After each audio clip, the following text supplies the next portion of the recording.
Hey, everybody. Welcome back to MaryBird's Backyard Garden. I'm Jeff. And I'm Mary. How come I do that? If you wondered when I started. I don't know why I do that. I always wonder why you do things, Jeffrey. I don't know why I do that. I always wonder. Jeff? I don't know. It's kind of weird, but It kind of works. I like it. It's kind of a fun thing. Does it make you giggle when you listen I don't know. to it? It's like it's a reflex. I'm not sure why I do it. It's kind of I just caught myself today. It's like, why do I do that? You caught yourself today. I did. I just caught it. No. Well, No, you've been doing it all No, the I have time. been doing it. But you just noticed it.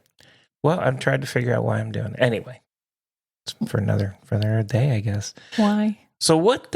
Why do you do anything? I don't know. Yeah, that's a bigger question. What's going on, Mary? What is happening outside right now as we sit here in the studio? It is freezing. It is really cold. Like cold. And it snowed today. It did. It wasn't supposed to. I didn't think it was supposed to snow. Not a lot. So let's clarify. So, because people who see real snow. Well, it might be a teaspoon or two. Yeah, it's not a lot of snow. It is. There's some white stuff out there. Mm-hmm. A little dusting, we'll call it. But hey, for us, that's good stuff. It did collect in some places, though. It did. Yeah. It did. But it was a blowing snow. Mm-hmm. It was a dry. dry It's a dry snow. We get a dry snow here in Texas. I don't know. How do we know what snow is? I don't know. We don't know what it is. I don't even know what a dry snow is. But it's really cold. I think it was 3. The wind chill was 3 or 4 this morning. Oh no! I mean, it's cold. You know, the funniest thing of all, we are complaining about the cold. We're fussing, and our little dog Cookie wants to be right out there in it. This is like her major excitement for the year. She did not want to come in. No, she loves it out there. Loved it. I know. It was hilarious. The only problem with our dogs is they don't want to do stuff independently. She did today, but they generally you. They want you to go out on the porch when they go out and watch.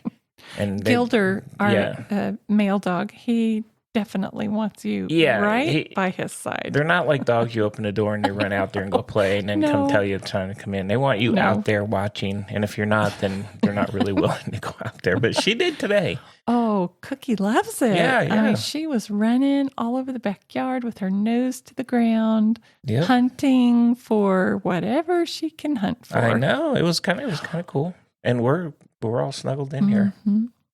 You did something rather special this past week that we talked about.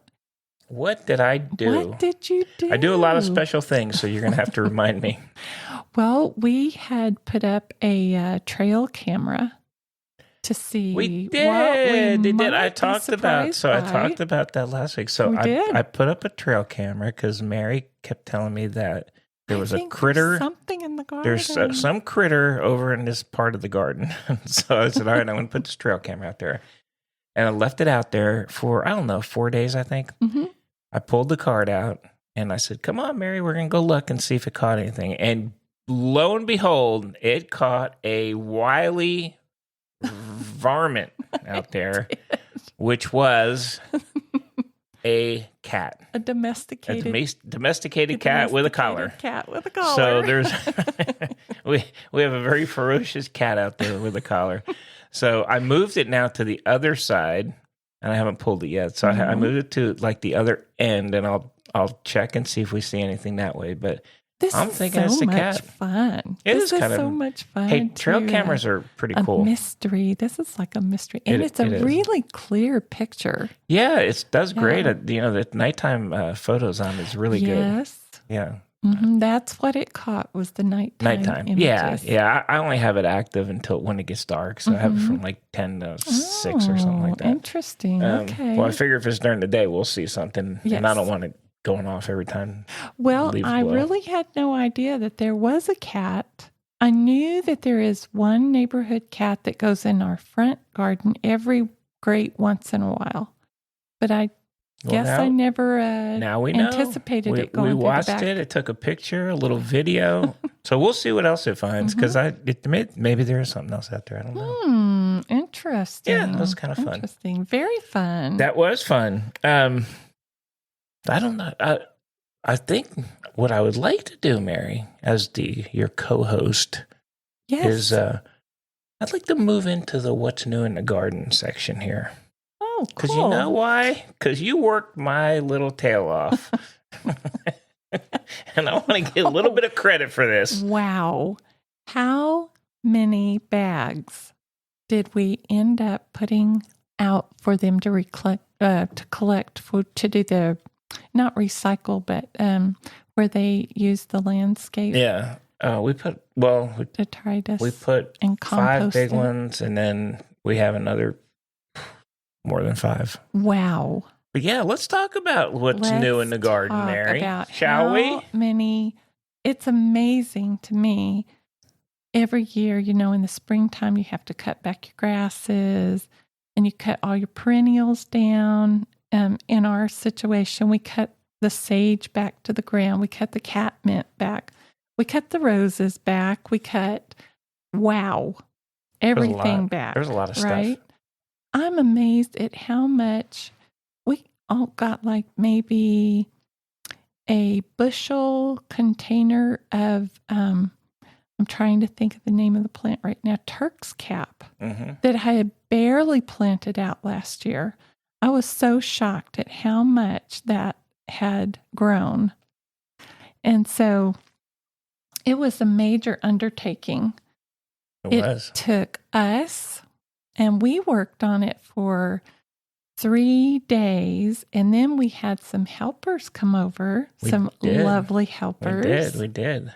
And Jeff got out there and helped me one day do a complete border. And so then we had 2 helpers came over, and it took us 4 hours to work through the garden. And we're just in a regular household garden. We're not like on acres or anything like that. Right. No, it was good. It's astonishing. Well, so they helped us with that, but they also helped us carry all those bags of soil that you purchased, Mary. Yes. We had 2 vehicles totally full with bags of soil. And so I think we had a total of like 28 bags. I think that they helped us bring back there. 1 cubic yard. So we did that. Amazing. And so yes. So thank goodness for grandkids. They did a great job helping us. But yeah, we did. We knocked a lot of it out.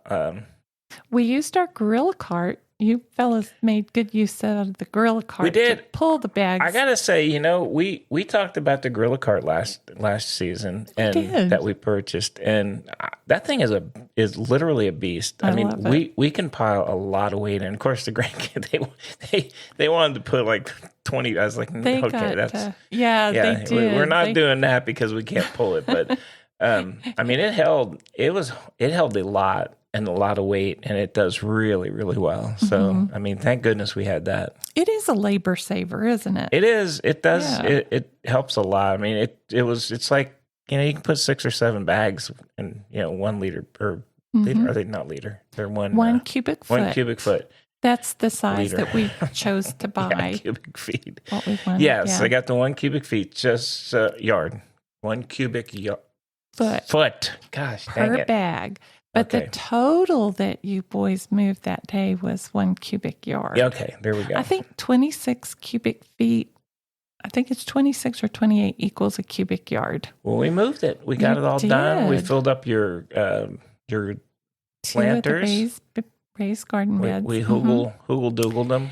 And we used a lot of the garden trimmings to go in the bottom of the hugel culture, too. Yep. That took away at least 4 bags, maybe, that we would have ended up putting out for the recycling. We did good. We got a lot of stuff, and then we got it all cleaned up. It took us 1 day with the kids, and then yesterday you and I went out and cleaned the rest of it up. And it looks so nice back there. It does look good. It was a lot of work, but it was worth it. It was a lot of work. Yeah, it was a lot of work. Wow. I'm not going to lie to you. It was a lot of work. And you know what I was so astonished by is the honeysuckle is blooming.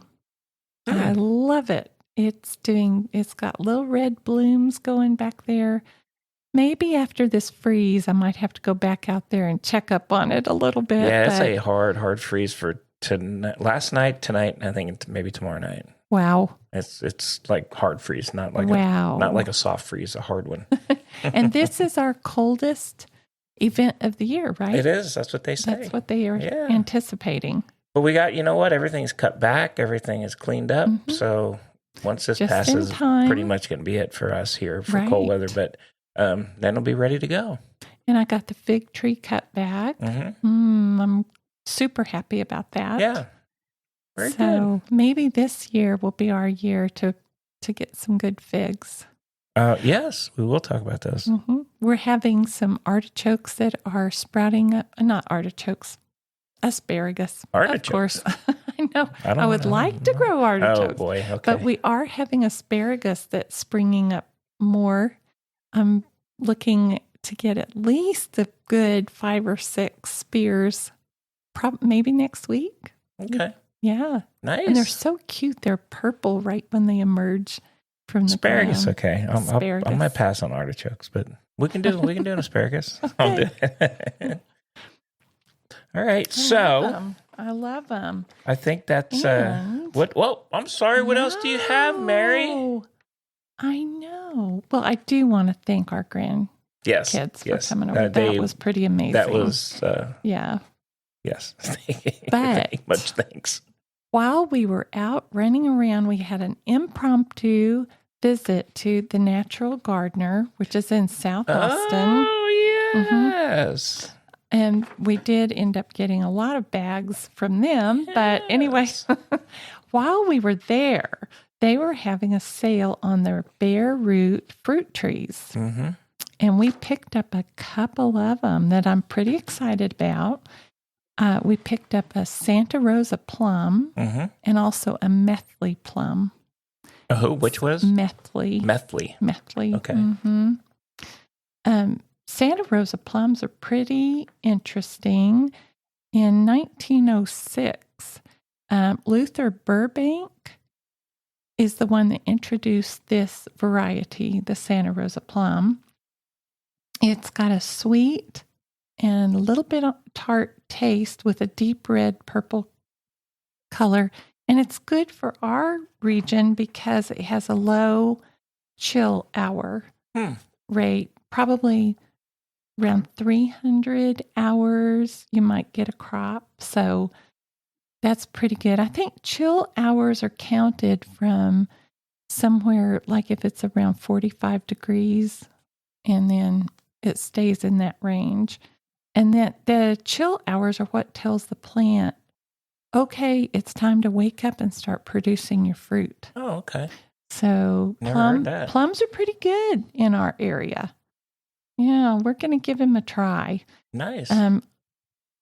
If you let your tree grow, it could probably get 18 to 20 feet tall and 18 to 20 feet wide. We won't do that. I'm using my grow a little fruit tree method so that we won't get very many plums at any one time. And I think this one, let me see if I could check on that real quick. It might be it's like in the July time frame. They do want full sun. And the other one we picked up was a Methley plum tree. They're known to be very easy to grow and they have a lot of sweet plums to grow on. Of course, we're going to be monitoring that. We don't want the tree to carry too many of them. They are originally from South Africa and they came into the United States in 1922. And it's sort of a variety of a Japanese plum. So they're, supposed to have a beautiful ornamental quality to them. They actually are wonderful for our area. And I got it for cross-pollination too. They only take like 200 hours of chill time. Mm-hmm. And so they're a little bit later in their ripenings, kind of mid-July or maybe a little later. Anyways, if you allowed them to grow to their full height, they would be quite sizable, 18 to 20 feet tall. But I'm doing a different sort of method with them. But yes, I'm excited about trying to grow plum trees. Very good. And luckily, we didn't put them out there before the freeze. Mm-hmm. We've got them in waiting. They're in the whole tank. They are waiting. They are in the garage right now. So we're going to do a special soaking type that was recommended to us when we were at the Natural Gardener. Mm-hmm. I loved it because the gentleman that was helping us, the attendant that was kind of talking with me, he really knew his stuff. It made talking to him so fun. Yes, you were quite engaged in a nice gardening conversation with that young lad. Exactly what I wanted to do with him. I know he did. He wasn't surprised at all. And I told him I wanted to do the grow a little fruit tree method. Yeah, he had no problem with it. He knew what I was talking about. Nice. And so he recommended a special soak that maybe we'll talk about next week. Because they are bare roots, so you want to liven the roots before you plant them. And then you do, he said that they would fare better if we had been able to plant them before the freeze. But we just weren't able to get there, so they're kind of in the garage right now. But we're going to give them a try. And so after we're out of danger of having a really heavy freeze, then I'm going to do a chop on them, and they're going to be chopped probably 20 to 25 feet, inches, not feet, like very short. Yeah. And they'll be kept about waist high. Nice. Oh, this is going to be exciting. You love your little stubby things. I know. Fruit trees. Well, yes, because I want to grow a orchard in the backyard. Maybe. Yes. I don't know. Very, very aware of that, Mary. I understand where you're going. I talk about it all the time. I know where you're going with it. So, okay, very cool. Well, you like plums. I do. I'm not saying I don't like them. I get a kick out of you. Jeff stuff. Is a person who does not like fruit that is all the way to full ripened. He likes his fruit. He likes his plums tart. And a little bit on the hard side. Yeah, I don't like the mushy stuff. So you could get out there and you could decide when you want to pick it. Well, I'm going to put a pin in June and July for these things. There you go. And I will plan to have plums. How's that? Maybe next year. Okay. Here we go with the wait a year thing. Not like going to the grocery store. All right. Well, you know what I say. The first year they sleep, the second year they creep, the third year they leave. I think we should buy all the plants in their third year from now on. Oh, thank you very much. So that they third year plant. We want juniors, please. Yeah. Very good. Very good. Well, are you ready to move to our next subject? I know you got it, which is directly related, I believe, to some of the work that we did this weekend. It is related. Yeah. Hey, Mary, let's go ahead to the next. I'm just messing with you. What do you got? As sometimes happens with gardeners, either we get overexcited or we overestimate how much we're going to do, or, I don't know. I don't know the reason. But you and I did a little kibosh on our backs, I think. And I was out in the garden. Jeff was trying to cut down some of the branches that we had cut off. And we were working our way around the garden trying to, eliminate all the detritus that we created. And I reached forward as I honestly don't even know how it happened. I was kneeling down, and I think I reached forward to get around a rose bush, and that was all it took. It was I don't know how to describe it, but my back just went kaput. Yeah. It did. Yeah. And you've had that happen to you in the past as well. I have. And I couldn't get you to Actually, I do. I was very careful, but I think it helped me. To stay out there moving around? Yes. Yeah, it probably did. I mean, if he would have stopped, it would have tightened up, I think. I think it would have. Yeah.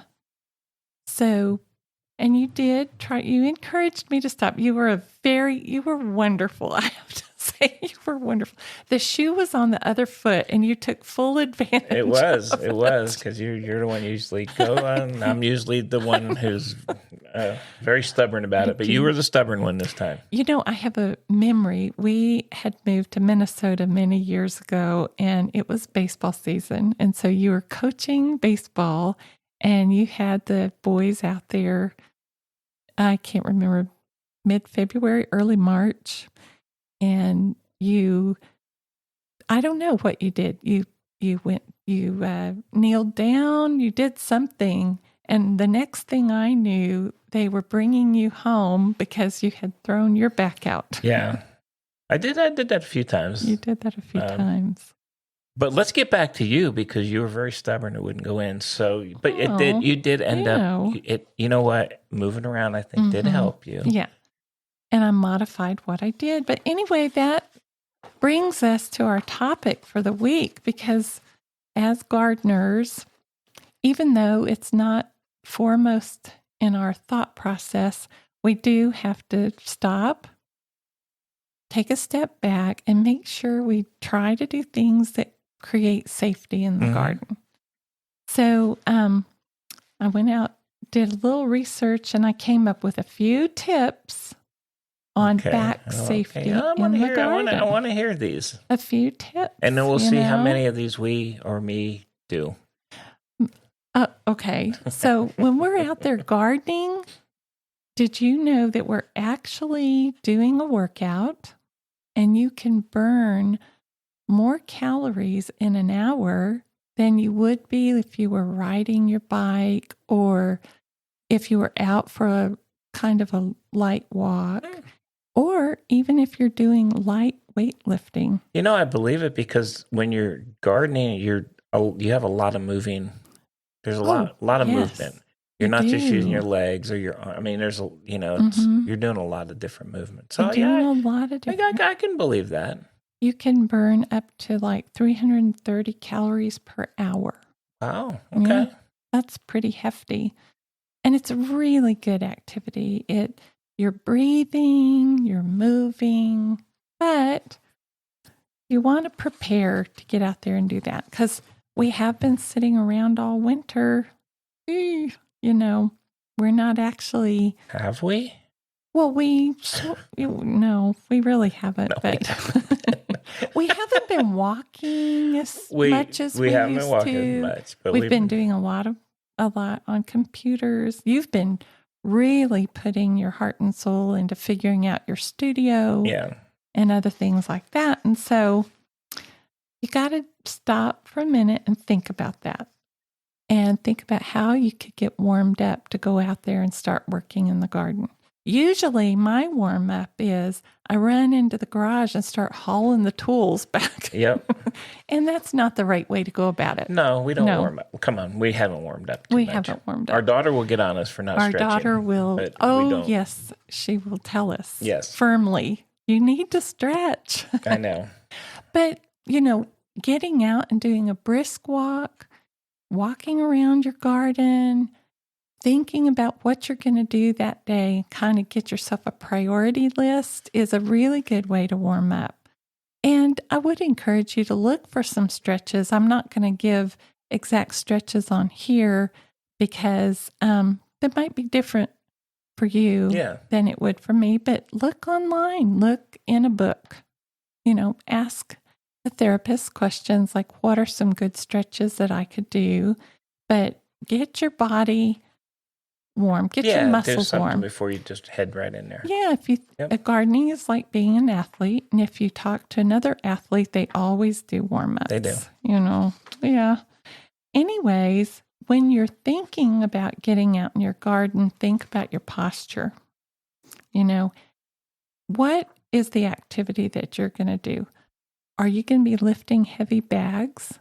Are you going to be lifting heavy tools? You want to make sure that you don't bend forward and use only your back to be picking them up. Use your legs. and keep the weight close to your body when you're going to be doing that. I always fuss at Jeff because he's just like our grandsons. He doesn't want to take a few steps back. He just wants to throw the bag of soil over his shoulder and charge off. And he didn't get hurt, and I got hurt. I'm going to own up to that. But, think ergonomically. How can you do the task without putting yourself at risk? Yep. No, that's a good point. Because I tend to just grab stuff and real quick, but that's a good point. Even our grandson, I think, he had a little. Oh, I think he was trying to speed up instead of just use the cart. And I was like, don't do that. Don't do that. And I think he's okay, but I think he learned a lesson that you can't. You just got to take your time a little bit. Yeah. Yep. That's true. Well, if you're digging a hole, like I'm usually the one that gets out there and moves the dirt around, digs and stuff like that. But I have a bad habit. I'll pick up my big shovel of dirt and twist my body to empty the shovel. And really, you shouldn't do that. You should position yourself to where you could get the movement in a forward motion and not in a sharp twisting motion. Yeah, so think about that when you're digging. And also, don't try to pick up too much dirt on your shovel all at the same time or have it too far out in front of you. That's another thing that I think I need to watch for. Probably I have it too far out in front of me. You could always, instead of for us going down into the hard rocky ground, we might have to just start going up. And we do that with our raised beds that we're already working on putting in. But, planting these fruit trees, we might have to think about not digging such a big rocky hole. We might have to go up. Do something different. Yeah. Hey, I'm do all something for that. A little different. Rocks are hard. You are. You've gotten some massive rocks out. Yeah, but it's not easy. Yeah. One of the things that people don't stop to think about really is how ergonomic is the tool that you're using. Okay. And so is the handle on the tool comfortable for your height? I think of our sons, they play a lot of golf. And their clubs are like specifically for them, right, for their height and for their arm length, for their arm swing. So you kind of have to do a little research and find out what tools are more ergonomic or more comfortable for you so that you're not hunching, Yep. And so that's a good thing to think about. I like that one. There. That's a good one. Always try to make your tasks easier. And also, oh my goodness, we spent so long doing one task, cutting the branches, right? And you kept saying, we need to take a break. And usually I'm the one saying you need to take a break, and you're the one saying, no, I'm going to finish this. But I don't know. I got a bee in my bonnet. I was going to finish. But it did cost us a lot in hand soreness. Yeah, you do have to take like you do have to take a break. You need to take a break. You need to vary what you're doing. So if you're raking leaves, do that for a specified amount of time. Take a short break and maybe do something else. And also, how can you ergonomically get those leaves into the bag without bending?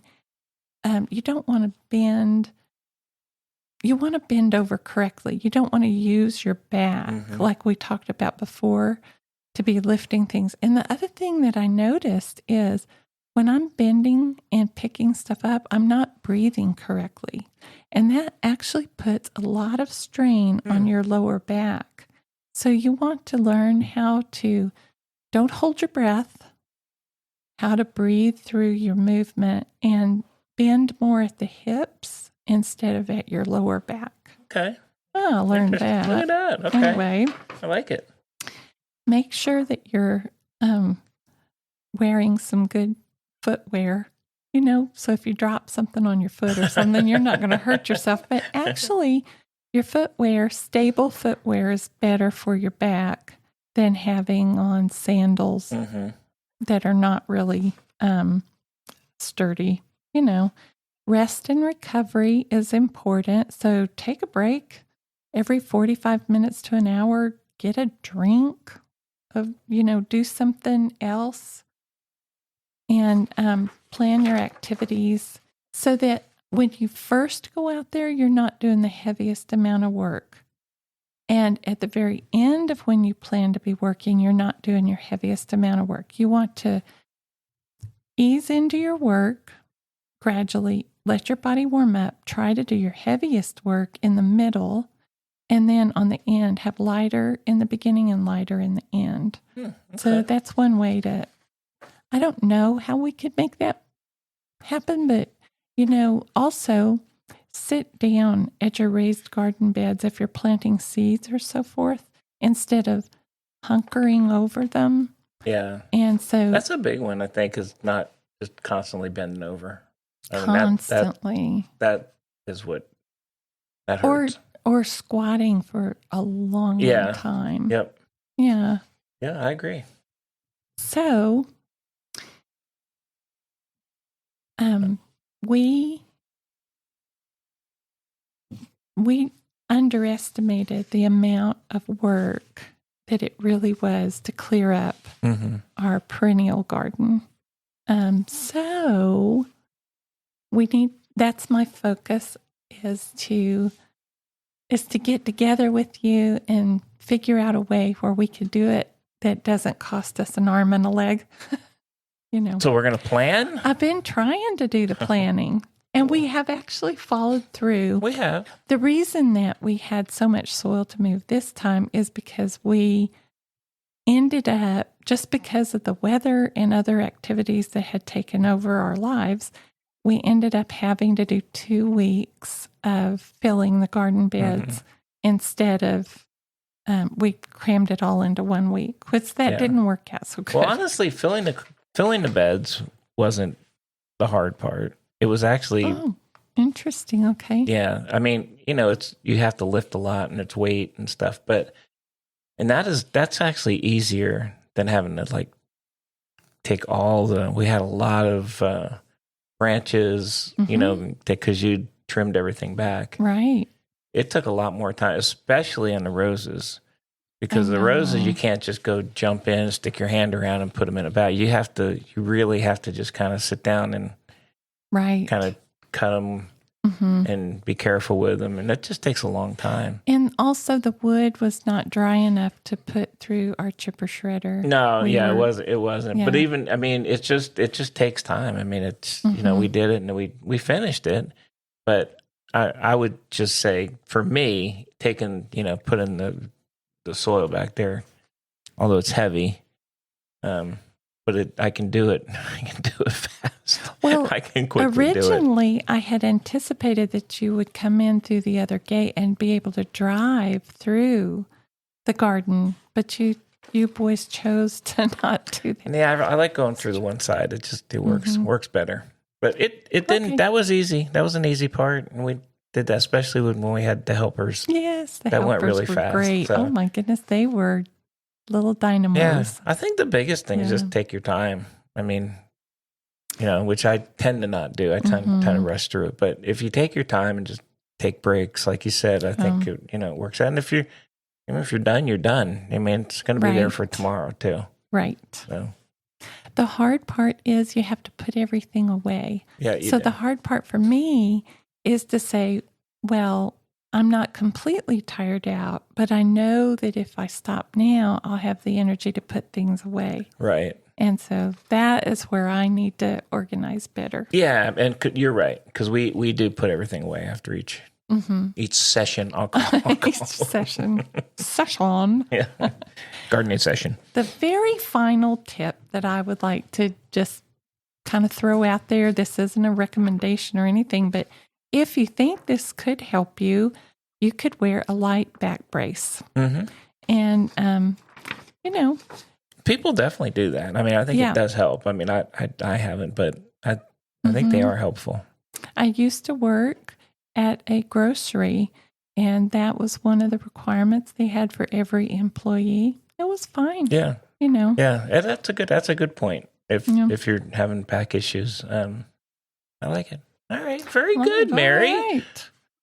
Lift close to yourself, take breaks, and warm up before you get out there and get use busy. Proper techniques and ergonomic tools. So now we're going to go out there and we're going to get on each other for not doing stuff. Hey, watch what you're doing.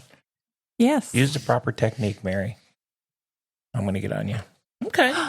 Well, the tables did turn. They did turn. I was enjoying it. Definitely telling me. I was kind of enjoying it a little bit. I'm not going to lie. Oh, my goodness. All right.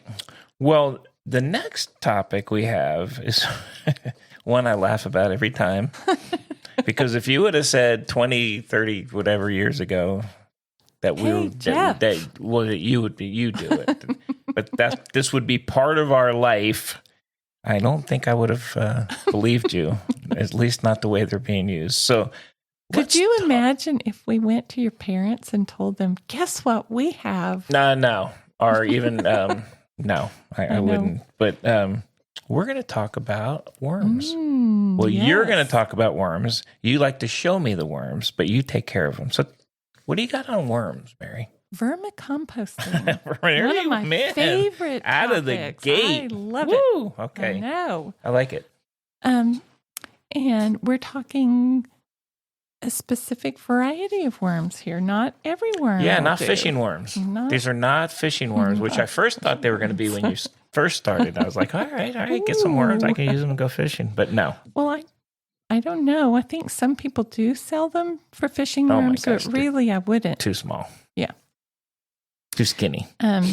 So here in Texas, we're entering the biggest cold part, and going forward into March, we're starting to warm up. So right now, March and April, if you're thinking about starting vermicomposting, this is a good time. Your worms are going to not have to travel through the heat to get to your house to start it up. And you could gather all your gear ahead of time and create your worm bin.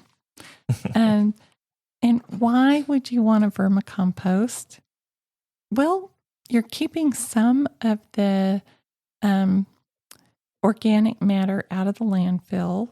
You want to feed your worms vegetative garden waste, and you can feed them a little bit of ground up cereal type products like oats. I generally use a ground up oat that I've put through the coffee grinder.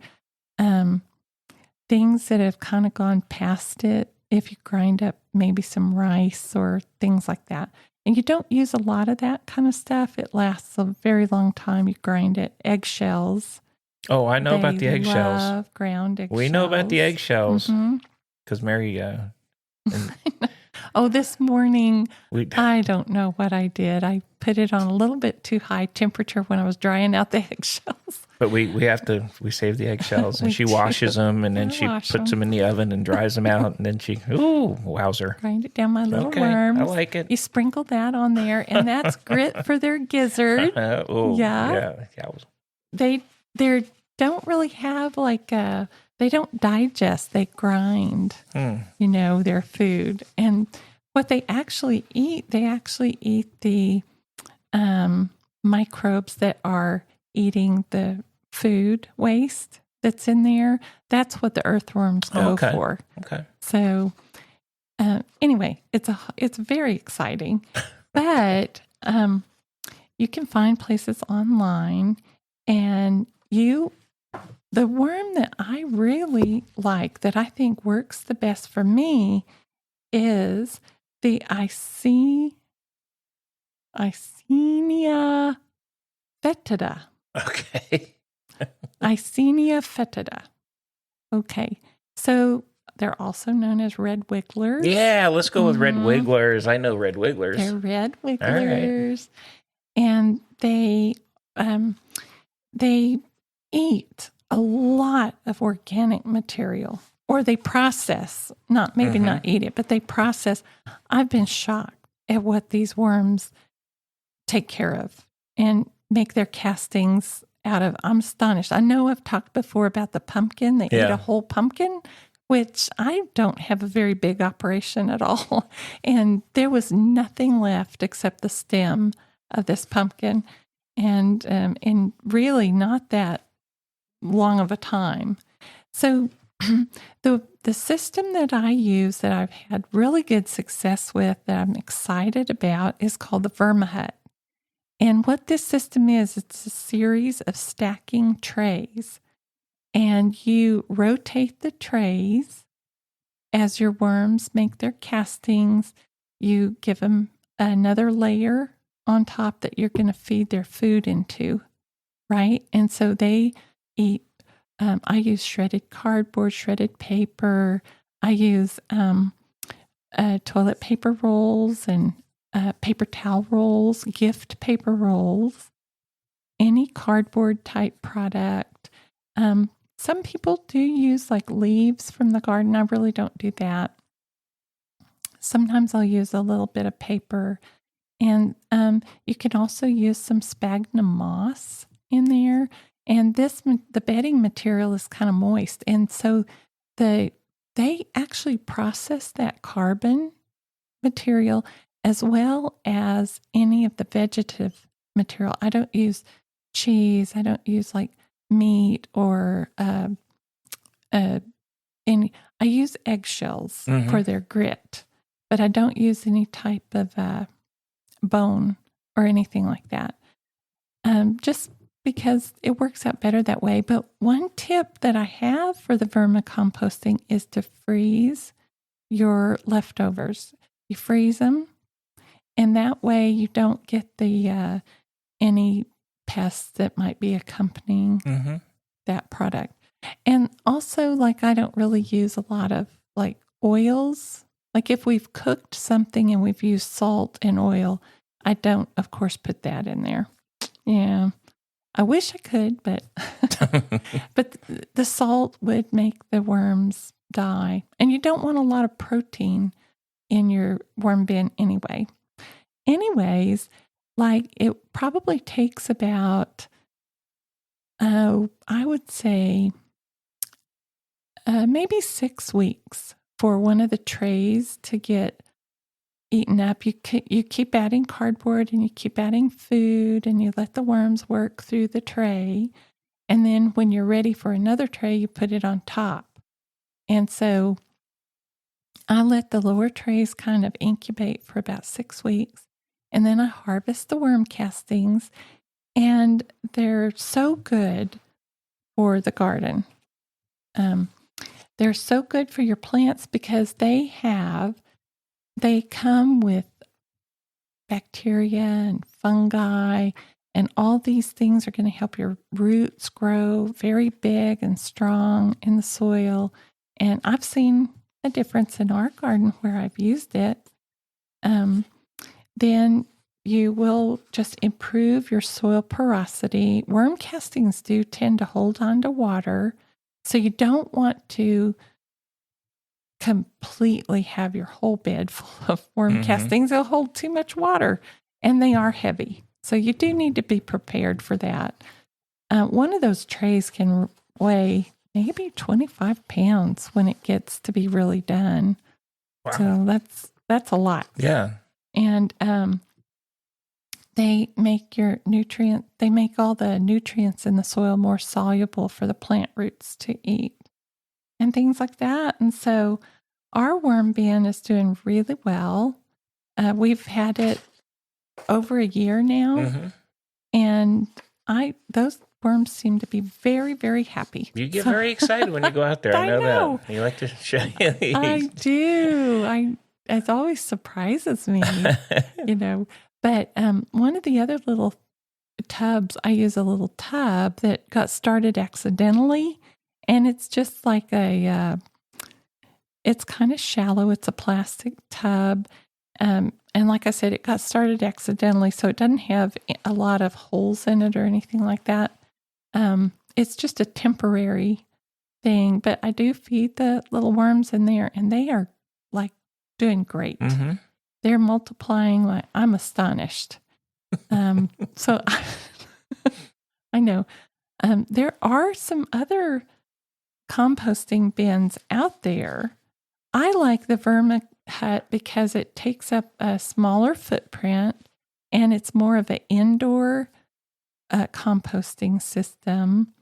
And I think that there's a larger one called the Urban Worm Bag, I believe, which is a system where you harvest the castings out of the bottom of the bag and it holds a greater quantity. I don't know. Maybe I'll look at that I like ours in the future. You can. Ours is good because it seems convenient for you at least. It's convenient. Yeah. Yeah, it's easy to get in there. Yeah. It's easy for me to fluff the material to make sure that it doesn't get any bad stuff going on in there. And I don't have trouble with flies or anything. I do think one time I gave too much broccoli and we did have a little odor in the garage. But really, other than that, we don't. No, I mean, you can't tell that we have them. No. If you didn't, no. Show them off all the time. You like showing them off. I really do. I know you do. I call you the grandkids. I know, come here, come look at this. Yeah, they like it. They get excited. I don't know. Our little granddaughters all go, ew. And well, the thing, I guess the other thing to say, if you go to the store and try to buy the worm cast, it's expensive. Very. It's really expensive to buy it. So, I mean, I know you have fun doing it, but it's kind of cool that you do that. Yeah. And I do like the eggs. I got to be honest. We have fun with you with the eggshells. So it's one of our exciting things. Save the eggshells. Right? And you even have the kids, when they come over, do I need to save this? Do I need to save that?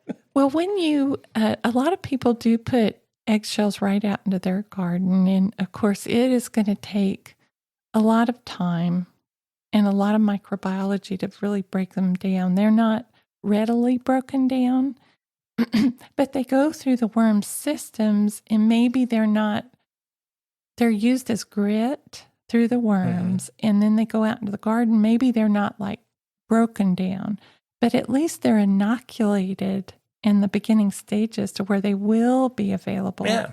Otherwise, they'll just be eggshells in your garden for a long time. Oh, and the other thing that the worms love is coffee grounds. So I feel like I'm reusing those resources and I love it. That's cool. Oh, no, I know you love it. Trust me. I know. We know. Well, there's a really good book that I've talked about on here before. Oh, the other thing I wanted to bring up, I may have talked about this before, but if you're talking about an earthworm and a composting worm, they are different. So earthworms really travel through the earth and make use of the soil. The composting worms live in the upper 3 to 6 inches of the earth, and they are making use of the organic matter that's decaying in the top. That's why this specific variety of worm is going to do very well in your indoor worm bin. Okay. Yeah. So they are different. Just putting it out there for people to know. Nice. But anyway, that is my... And what's that book you got there? Yes, let me tell you. It's called Worms Eat My Garbage.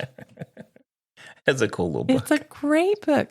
It was written by Mary Appelhoff and Joanna. I'm so sorry. I'm going to mess up this last name, but Olszewski. Okay. Anyways, you can find it at a wide variety of places. And it's very informative. It's a very easy read. And Mary is our worm person. She's our family worm expert. I'll bring you updates. I like it. It's cool. Recently, we actually took corn on the cob that was a dinner-sized portion, and they had gone past their use-by date, and we tucked those down in there. Of course, this is winter, so that's probably good for right now. And I am super excited to get out there and see what they've done with them. Yeah. And we have stuff in the freezer. You got to be careful when you pick anything out of the freezer. You got to look at it real close and see if it's a human or a worm food. Yep, that's true. No, that's funny. No, that's good. It's cool that you do that. So, Jeff. Yes, now that I have talked and talked and talked and elaborated today, I was wondering if you had something for Jeff's Corner. I do have a little something. I'm going to bring you back. I wish I had that music. That takes you back in time. Oh. Do you remember when we were in San Francisco, when I was working, we went to San Francisco. We did. For a, I can't remember what it was for, some work. Mm-hmm. And one of the people that we were traveling with had taken us to the Buena Vista Cafe. Yes. And they sold, they're famous for the Irish coffee. And we were just astounded, remember? Yes. How cool it was in there. It was cool. And so I just wanted to just do a little quick thing about the Buena Vista Cafe. It's in San Francisco. And obviously it's famous for introducing the Irish coffee to the U.S. Mm-hmm. And it is still the number one place making Irish coffee. And so I like Irish coffee. What was cool about it? I mean, what was really cool about that experience? Just the guy, way, the method that he made. Yes. I'll go over that here. Oh, good. Thanks, Mayor. But I just wanted to do a quick, why is there a Irish coffee? So it was originally created in 1942 by Joe Sheridan. He was a chef at the Foynes Air Base, which was near Limerick, Ireland. And so he made it for weary transatlantic travelers. He added Irish whiskey to their coffee to warm them up. My goodness. Because, they've been coming across, it was a transatlantic flight. So one of the passengers asked if it was a Brazilian coffee, and he replied, no, it's Irish coffee, because he was in Ireland. Whoa. And so that was in 42. In 1952, Stanton Delaplane, who was a Pulitzer Prize-winning travel writer for the San Francisco Chronicle, he tasted Irish coffee at the Shannon Airport in Ireland. So he loved it so much, he partnered with Jack Kepler, then the owner of the Buena Vista Cafe, to bring it to the recipe to the U.S. I guess they struggled a little bit to perfect it because you have to get the cream to float just right on them. I mean, it's a process. Mm-hmm. But they experimented. They went back to Ireland. They got a little guidance, and they perfected the method. And they used aged Irish whiskey and lightly whipped cream to perfect it. So that was kind of where it started. So the Buena Vista Irish coffee legacy, I guess. November 10th, 1952, they served its first official Irish coffee. It became famous for serving thousands of Irish coffees daily, which we know because we were there. Mm-hmm. It's one of the most iconic drinks in the city. And then over the decades, celebrities, tourists, locals have all visited there, including us. We've visited there. And it remains today the largest seller of Irish whiskey in the U.S. Oh, my goodness. Okay. So one thing we have to say, so we went there. It was late. It was a late night. I don't know. They stay open late. Mm-hmm. It was a late night. It was full. It was packed. The person that the people we were traveling with had taken us there and said, hey, we're going to go here. And then they went and we were up close. I think we were kind of at the bar. Yes. And he ordered all these Irish coffees for us, and they line them up. So he can line up, the bartender can line up 30 plus at once. And they just go and they fill them, and they lightning fast. They can set them up. And it's just the coolest thing. It was the coolest experience. It was very cool. Oh, I mean, it was amazing. Mm-hmm. I mean, I'm happy. I mean, it's kind of cool that we actually got to see that. Yes, it is. So that was our little trip there. And then ever since we went there, you and I, if we go out somewhere, we always, we tend to order them because it's kind of cool. It's not like a full alcohol drink. It's like a little it's coffee with a little. There is a jazz club here that we like to go to every once in a while. And I always get Irish coffee there. Now, it comes in a little bit of a different cup. It's definitely, it's a big cup. It's a big cup, but yes. it's quite delicious. I agree. So the Buena Vista restaurant there. So just a quickie, just a little quick on the ingredients. It's the way that they make it. 6 ounces of hot brewed coffee.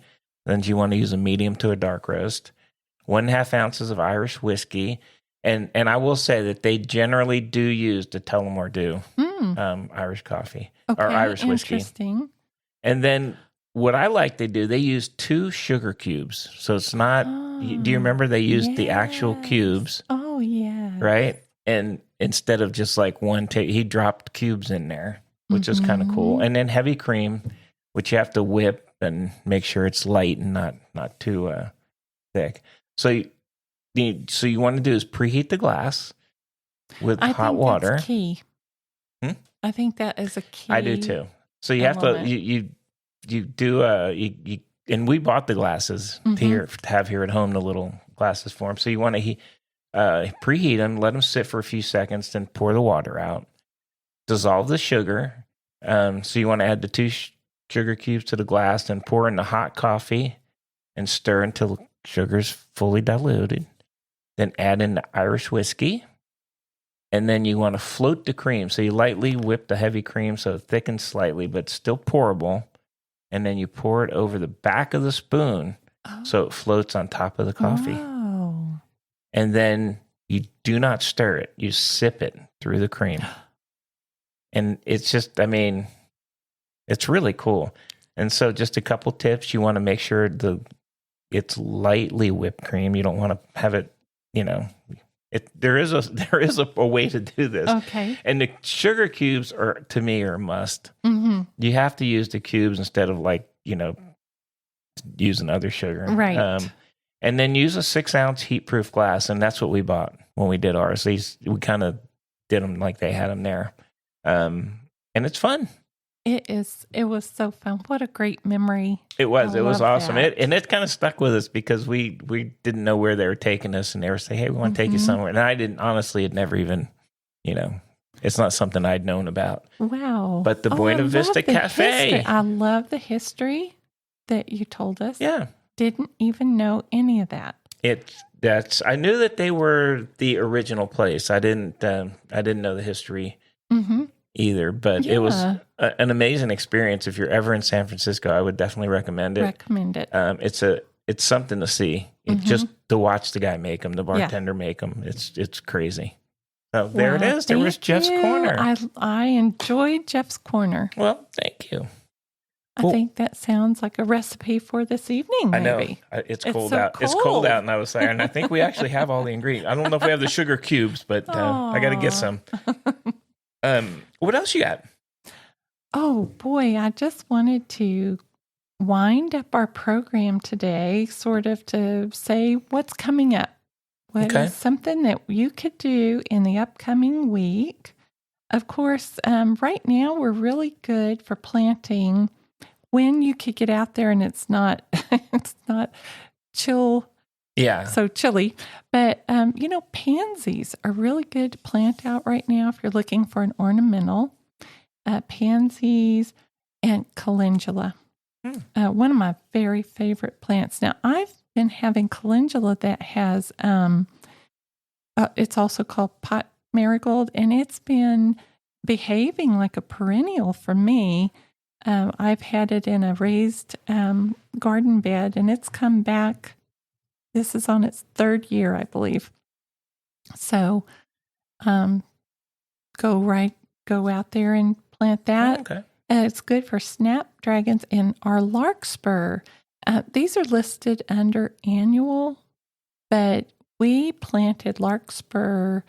Our grandchildren ran out there with the packages of seeds. That was in 2019, 2020. Yeah, somewhere in there. Yeah, and we've never planted them again. They have come back every year. I think they reseed themselves. And so sometimes they have bluebonnet transplants out there right now. You could put those in the garden. Bluebonnets are biennial, so you might not get blooms this year, but you might get some next year. Those are some of the things that you could get out there for color in your garden right now.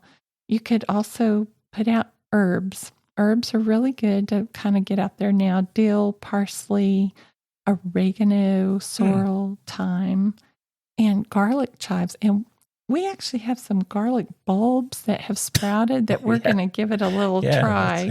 That'll be interesting. And,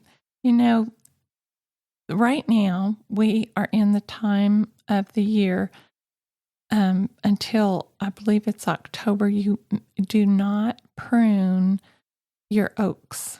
Don't prune your live oaks because you're going to end up getting oak wilt, the little insect. I'm not sure if it's a mite that transfers that virus or not. But anyway, you don't want to be doing any more pruning on your oaks until October. Oh, wow. I believe it is. Okay. But you could prune your dormant perennials just like we did your roses. You want to prune back your blackberries, your fruit trees, and grapes. You don't want to do your crepe myrtle. So you don't want to completely cut off the top of your crepe myrtles, but you could trim out old seed heads and things like that and trim back, like branches that aren't very sturdy and things because crepe myrtles bloom on new wood. So if you go in there and you take out the seed heads and stuff, you're going to encourage more blooming. And, at the end of this month that we're kind of approaching, you could get your evergreen shrubs trimmed up, things like that. So spring is a very busy time working in the garden, but what do you want to do? You want to work smart. Work smart. Let's go working smart. Work smart. That's right. So everybody, I hope that you're going to enjoy your upcoming week in the garden. Yes. And thank you guys for joining us here. Thank you. Yes. We appreciate it. We definitely appreciate it here at MaryBird's Backyard Garden. We've been active. But we appreciate you guys joining us, and we're doing these weekly, so we hope you join us next week. Same time, same place. Same place. Until then, happy gardening. Happy gardening, and we'll see you next time.